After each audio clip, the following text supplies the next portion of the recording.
ठीक है बच्चों, यहाँ पे लिखा हुआ है कि 10x belongs to a minus B if and only if x belongs to a and x belongs to b। यहाँ पे और नहीं है, ऐसा नहीं बोलेंगे x a का एलिमेंट होगा या x b का एलिमेंट नहीं होगा, ये सेंसलेस हो जाएगा। हम क्या बोलेंगे कि x a का एलिमेंट होगा एंड x b का एलिमेंट नहीं होगा, तब जाके x जो होगा ना वो a माइनस बी का एलिमेंट होगा।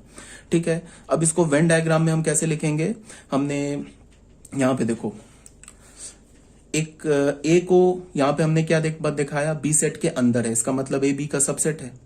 ठीक है, तो अब अगर ए माइनस बी करोगे तो ए माइनस बी करोगे तो हमें क्या मिलेगा, अगर ए बी का सबसेट है तो तुम एक बात देखो कि अगर तुमने बी ए में से बी के एलिमेंट को हटाया तो ए का तो सारा एलिमेंट हट जाएगा, ए का तो सारा एलिमेंट बच्चे हट जाएगा ना। क्यों? बिकॉज ए का तो हर एक एलिमेंट बी में प्रेजेंट है, बिकॉज ए बी का सबसेट है। तो ए माइनस बी करोगे तो अगर नहीं समझ में आ रहा है तो तुम ऐसे देखो, मान लो हमने एक सेट ए ले लिया 1 2, अगर एक सेट बी ले लिया हमने 1 2 3। अब अगर ए माइनस बी किया तो ए सेट में से बी सेट के सारे एलिमेंट को हटा दो तो ये दोनों हट जाएगा, तो हमें क्या मिल जाएगा, नल सेट, यही मिलेगा ना 5। तो यही बोला जा रहा है कि A minus B when A intersection B क्या होगा, हमारा ए माइनस बी 5 होगा। तो अगर मैं बोलूं कि ए में से तुम ये क्या करो, ए माइनस बी की शेडिंग करो, तो कुछ नहीं करोगे, ऐसे ही छोड़ दोगे। अब आ जाओ ए माइनस बी निकालना में, when B is the subset of A. अब अगर बी ए का सबसेट है, अब ए माइनस बी निकालना है। अब यहाँ पे क्या, बी ए का सबसेट है, तो हमें करना क्या है कि ए में से बी के सारे एलिमेंट को हटा देने, जो बचेगा वो क्या हो जाएगा, ए माइनस बी। अब हमें क्या पता है कि बी जो सेट है वो ए सेट का सबसेट है, इसका मतलब ए सेट में से बी सेट का पूरा एलिमेंट हट जाएगा, सारा एलिमेंट हट जाएगा। तो उसको वेन डायग्राम में कैसे रिप्रेजेंट करेंगे, इस बी सेट की शेडिंग नहीं करेंगे, ये वाला जो रीजन होगा, बिकॉज इस रीजन में जो एलिमेंट होगा ना बच्चों, इस रीजन में जो एलिमेंट होगा वो ए में तो प्रेजेंट है बट बी में प्रेजेंट नहीं है, तो वो किस में प्रेजेंट हो गया, ए माइनस बी में। अब आ जाओ यहाँ पे ए और बी क्या, हमारा ये दोनों ज्वाइंट सेट है, ए बी का सबसेट नहीं है, बी ए का सबसेट नहीं है, कोई भी एक दूसरे का सबसेट नहीं है। अब अगर मैं बोलूं कि ए माइनस बी की शेडिंग करो, तो ए माइनस बी की शेडिंग करने का मतलब है कि हमें उस पोर्शन की शेडिंग करनी है जो ए में प्रेजेंट हो बट बी में ना हो। तो ये रीजन देखो बच्चों, ये जो रीजन है ना ये सिर्फ ए में है, ओनली ए, ये बी में नहीं है।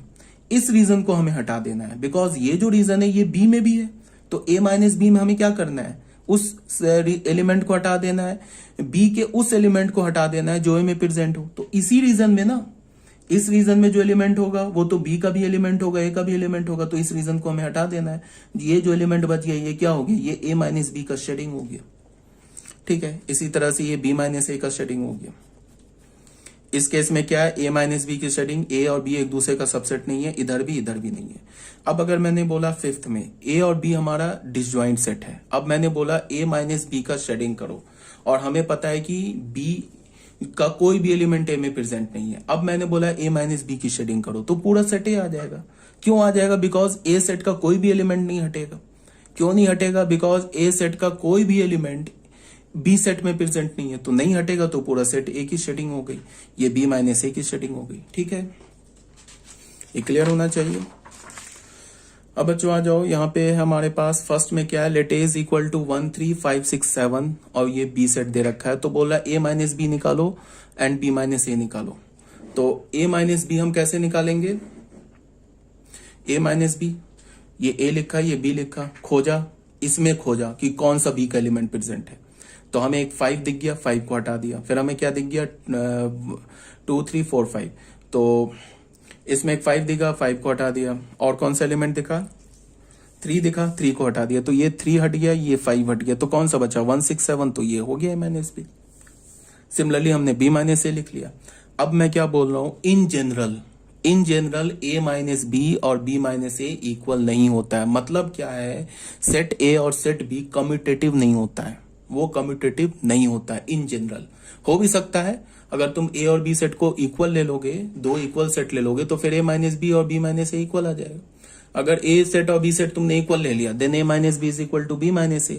But in general A minus B is not equal to B minus A. ठीक है, that is A and B are not commutative under difference के अंडर कॉम्यूटेटिव नहीं होता है। A union B, B union A, ये commutative होता है। Union के अंडर ए और बी कॉम्यूटेटिव होता है, मीन्स तुम ए यूनियन बी निकालो या बी यूनियन ए निकालो, एक ही रिजल्ट मिलेगा। बट डिफरेंस के अंडर ये क्या होता है, ए और बी कॉम्यूटेटिव नहीं होता है, means A minus B is not equal to B minus A in general. ठीक है, तो यहां नोट 1 में क्या बोला जा रहा है, A minus B is not equal to B minus A in general, hence difference of two set is not commutative. A minus B can be obtained by discarding the elements of B present in A and vice versa. A minus B, वही बात, A minus B हमें कैसे मिलेगा, B के element को discard कर दो, किस में से, सेट A में से B के एलिमेंट को डिस्कार्ड कर दो तो हमें A minus B मिल जाएगा। और अगर तुमने B सेट में से A के एलिमेंट को डिस्कार्ड कर दिया तो हमें फिर B minus A मिल जाएगा। ठीक है, अब बच्चों आ जाओ सिमेट्रिक डिफरेंस।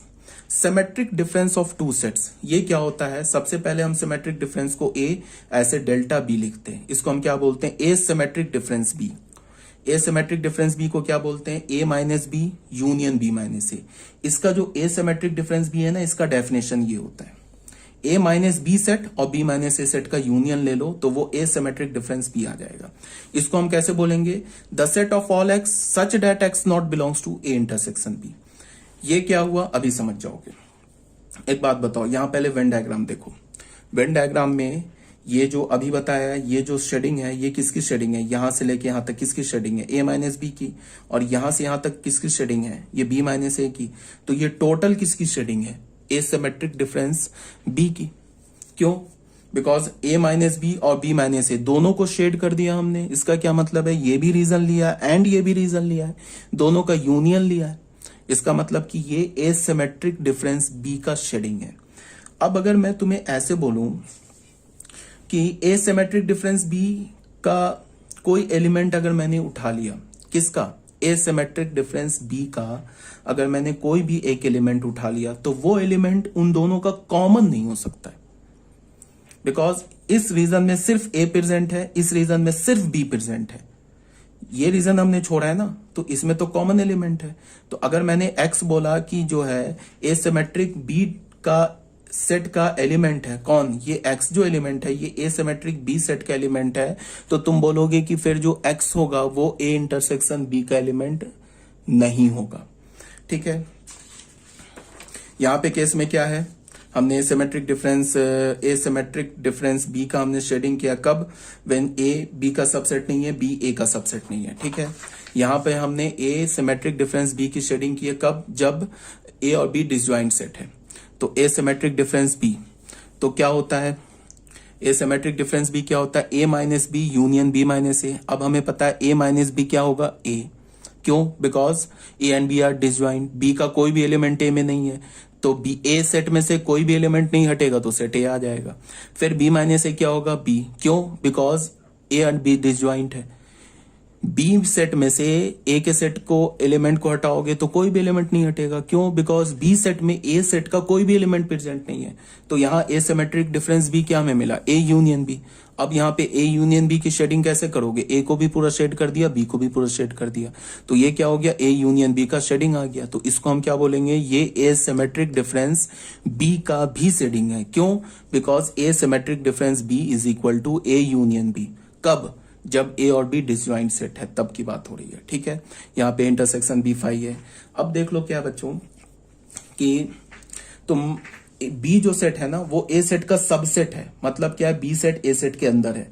अब अगर तुमने एसिमेट्रिक डिफरेंस बी लिया तो इसका क्या मतलब हो गया, A minus B union B minus A, ये तो डेफिनेशन है ना। ठीक है, अब सुनो, A minus B minus A तो फाई मिलेगा। क्यों, कि बी ए का सबसेट है, तो अगर बी सेट से तुम ए सेट के एलिमेंट को हटाओगे तो बी सेट के सारे एलिमेंट हट जाएंगे। क्यों, बिकॉज बी सेट के सारे एलिमेंट ए सेट में प्रेजेंट है। क्यों, because B is the subset of A. तो बी माइनस ए क्या मिल जाएगा हमें, फाई। तो ए माइनस बी यूनियन फाई, तो क्या मिला हमें, ए माइनस बी। तो अगर मैंने तुम्हें बोला एसिमेट्रिक डिफरेंस बी की शेडिंग करो under this condition when B is the subset of A, तो शेडिंग क्या होगा, ए माइनस बी होगा। अब ए माइनस बी की शेडिंग क्या करोगे, ए सेट में से उस एलिमेंट को हटा दोगे जो बी में प्रेजेंट है, तो ये ए तो पूरा है, तो बी में यही एलिमेंट प्रेजेंट है, तो इसको हमने छोड़ के बाकी इसकी शेडिंग कर दी। तो ये शेडिंग क्या हो गया, किसका मिल गया हमें, ये shading A symmetric difference B का। और ये शेडिंग जो है ये a माइनस बी का भी शेडिंग है, और ये shading A symmetric difference b का भी है। क्यों? Because A symmetric difference b is a minus B. ठीक है, अब बच्चों आ जाओ फोर्थ पार्ट में।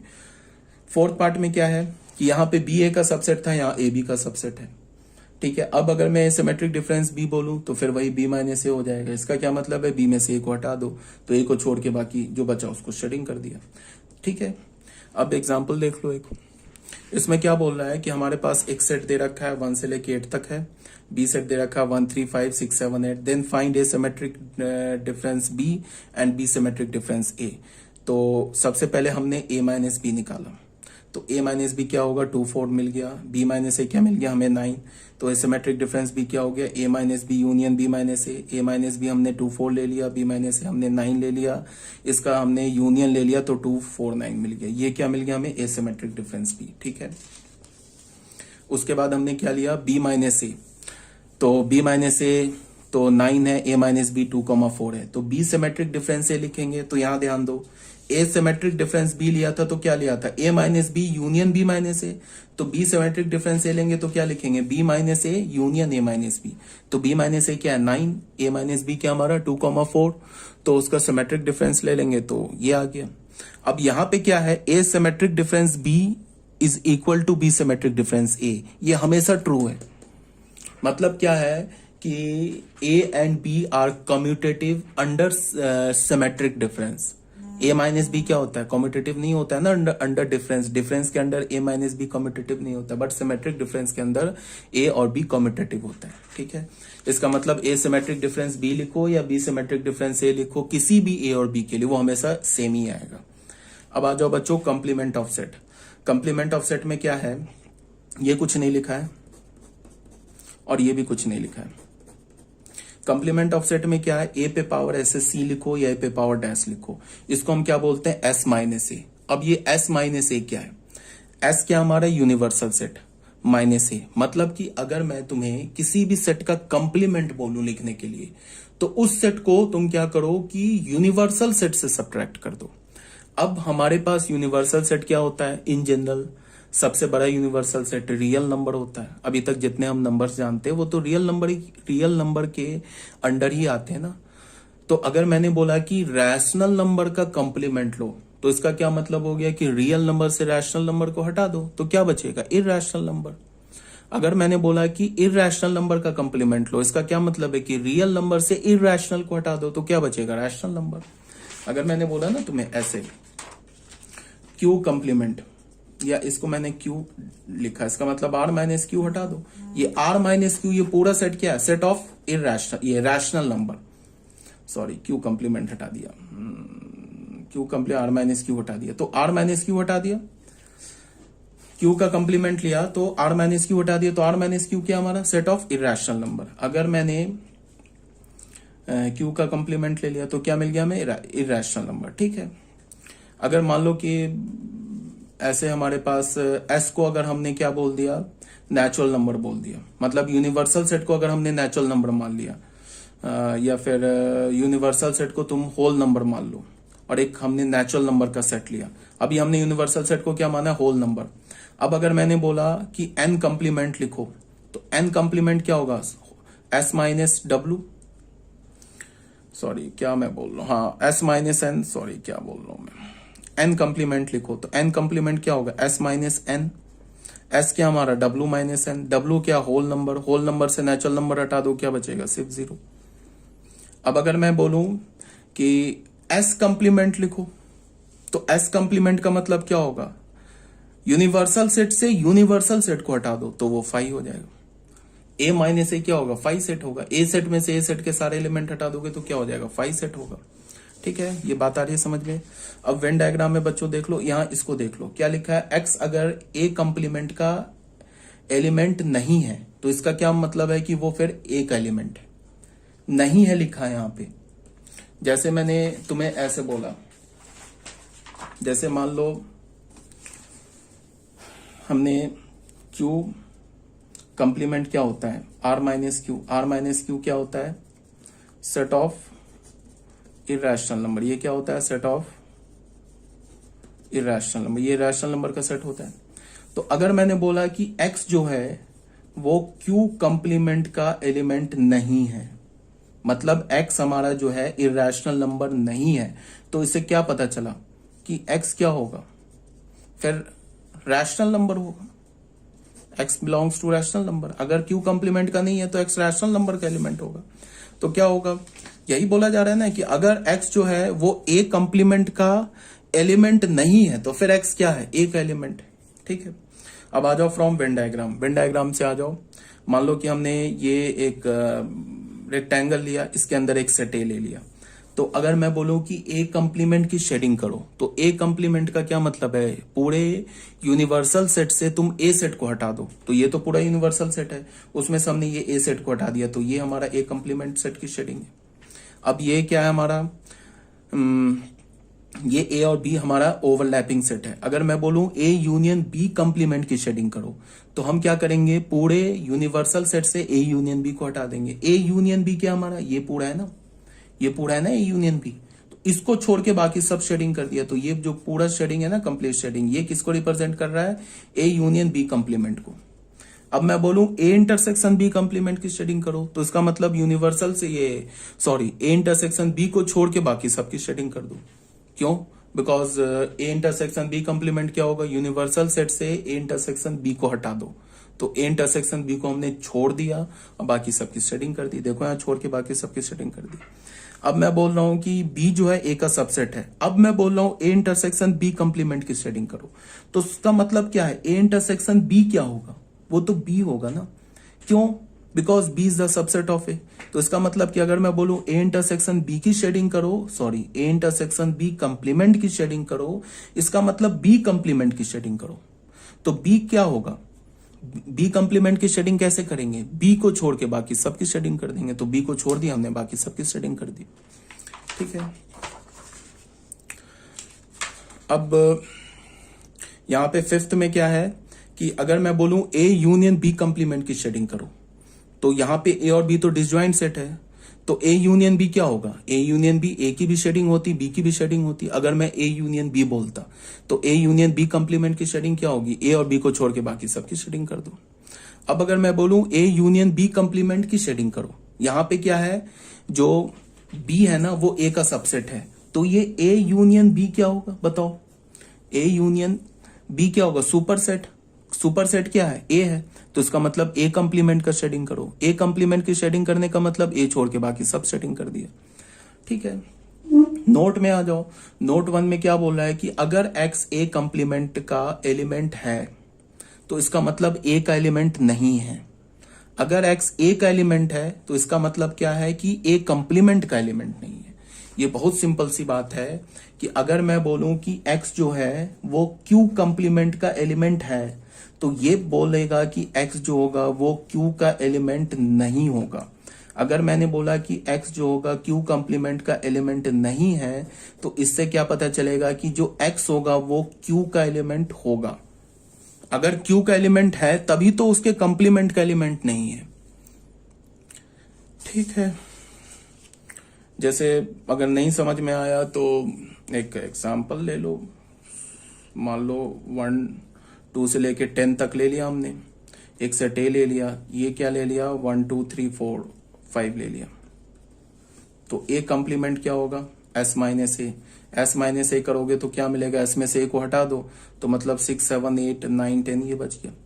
अब अगर मैंने बोला कि 6 जो है वो एलिमेंट है ना किसका, ए कंप्लीमेंट का, तो ये तभी पॉसिबल है कि जब 6 एलिमेंट नहीं होगा ए का। अब मैंने बोला कि जो 5 है वो तो एलिमेंट है ना ए का, तो ये तभी पॉसिबल होगा कि 5 जो है वो एलिमेंट नहीं होगा ए कंप्लीमेंट का। 6 हमारा है, तो समझ में आ रही है बात ना। तो फॉर एग्जांपल क्या दे रखा है, एस हमारे पास सेट दे रखा है 1 से 9 तक, ए सेट क्या दे रखा है 2 3 5 6 7। अब यहाँ पे क्या बोला जा रहा है, फाइंड ए कंप्लीमेंट। तो ए कंप्लीमेंट कैसे लिखेंगे, the set of all x such that x belongs to universal set का होना चाहिए और ए का नहीं होना चाहिए। क्यों, बिकॉज एस माइनस ए का एलिमेंट होगा, तो इसका क्या मतलब है होगा कि एस का एलिमेंट होगा बट ए का एलिमेंट नहीं होगा। तो इसका क्या मतलब होगा, एस माइनस ए, तो यूनिवर्सल सेट में से ए सेट को हटा दिया हमने, तो ये मिल गया हमें। ठीक है बच्चों, यहां तक क्लियर होना चाहिए। नेक्स्ट हमारा पीडीएफ होगा एल्जेब्रा ऑफ सेट्स। सेट्स क्या, एल्जेब्रा कैसे करेंगे, मतलब क्या है कि यूनियन ए यूनियन बी का फॉर्मूला क्या होगा, मतलब एल्जेब्रा ऑफ सेट्स देखेंगे, number of element in A union B क्या होगा, फिर A union B intersection B minus C क्या होगा, या फिर ऐसे बोल लो B minus C intersection A set क्या होगा। इस टाइप का हम लोग एल्जेब्रा पढ़ेंगे सेट्स का नेक्स्ट पीडीएफ में। तो कल अगर मेरे पास टाइम होता है, जब भी आज तुम अगर वीडियो सुन रहे हो, उसका मतलब एक दिन पहले मैंने उसे रिकॉर्ड किया है। तो अगर कल मेरे पास टाइम होता है तो मैं पीडीएफ कल सेंड कर दूंगा, ठीक है। तो नेक्स्ट हमारा जो टॉपिक होगा एल्जेब्रा ऑफ सेट्स। और तुम्हें क्या करना है बच्चों, बात को सुनो ध्यान से। एनसीईआरटी, एक बात याद रखो कि मुझसे क्वेश्चन सॉल्व कराओगे तो तुम्हें कोई बेनिफिट नहीं होगा, ठीक है। एनसीईआरटी बुक मेरी पूरी रटी हुई है, तुम क्वेश्चन बोलोगे मैं तुम्हें उसका आंसर बताऊंगा, ठीक है, बिना सॉल्व किए। तो मुझसे सॉल्व कराओगे तुम्हें बेनिफिट नहीं होगा। और अभी हमारा जब जैसे सेट ये चैप्टर कंप्लीट होगा तो मैं तुमसे बोलूंगा कि बताओ एनसीईआरटी के किस किस क्वेश्चन में प्रॉब्लम है। तुम जितने भी क्वेश्चन बताओगे उसका मैं सेपरेट वीडियो बना के तुम्हें सेंड कर दूंगा। तो तुम करो क्या कि एनसीईआरटी के एक्सरसाइज सॉल्व करते रहो, और सॉल्व करने के बाद अगर किसी भी क्वेश्चन में डाउट है तो या तो तुम मुझे सेंड कर दो व्हाट्सएप पे कि इस क्वेश्चन में मुझे डाउट है, ठीक है। तो या तो मैं उसे क्या करूंगा, जब हमारी ऑनलाइन क्लास होगी उसमें मैं तुम्हारा डाउट क्लियर कर दूंगा। अगर उसमें लगा कि नहीं ये क्वेश्चन पे वीडियो बनाना चाहिए तो मैं उसका सेपरेट वीडियो बना के तुम्हें सेंड कर दूंगा, ठीक है ना। तो एनसीईआरटी बुक तुम्हें सॉल्व करना है, उसके बाद तुम और कौन से बुक को सॉल्व करोगे वो अभी हम लोग जैसे जैसे आगे बढ़ेंगे ना चैप्टर में मैं बताता चलूंगा। तो अभी तुम्हें क्या करना है, एनसीईआरटी सॉल्व करना है। जो मैंने बोला था ना कि एक सेपरेट नोटबुक बनाओ, उसमें एनसीईआरटी के क्वेश्चन सॉल्व करो। तो उसी सेपरेट नोटबुक में तुम एनसीईआरटी के एक्सरसाइज 1.1 से लेके 1.2 1.3 एक एक एक्सरसाइज करो सॉल्व, और जो प्रीवियस एग्जाम्पल्स है उसे भी सॉल्व करो। और जो मैं तुम्हें पीडीएफ सेंड करता हूं उस पीडीएफ के लिए तुम एक अलग से नोटबुक बना लो। और जो मैं वीडियो कह रहा हूं, जो क्वेश्चन सेंड करता हूं ना व्हाट्सएप पे, उस क्वेश्चन को भी तुम उसी पीडीएफ में लिखो। उससे पता है बेनिफिट क्या होगा कि जब लास्ट टाइम क्या होता है कि जब तुम सब्जेक्ट वो तुम्हारा अरेंज होगा, तुमको अगर ये पता करना होगा कि सर ने क्या पढ़ाया था तो तुम उस नोटबुक में जाके देख लोगे। एनसीईआरटी का सॉल्यूशन देखना है तो वो उसके लिए तुम्हारे पास एक अलग से सेपरेट नोटबुक होगी, ठीक है। और अगर तुम किसी क्वेश्चन को प्रैक्टिस करते हो, प्रैक्टिस के लिए तुम्हारे पास एक सेपरेट नोटबुक होगी। अगर तुम्हें लगता है कि अच्छा ये तो क्वेश्चन मैंने प्रैक्टिस में सॉल्व किया था, अब उसका सॉल्यूशन नहीं याद आ रहा है, तो उसमें जाके देख लोगे। तो 3 नोटबुक बना लो, ठीक है। फिर ओके।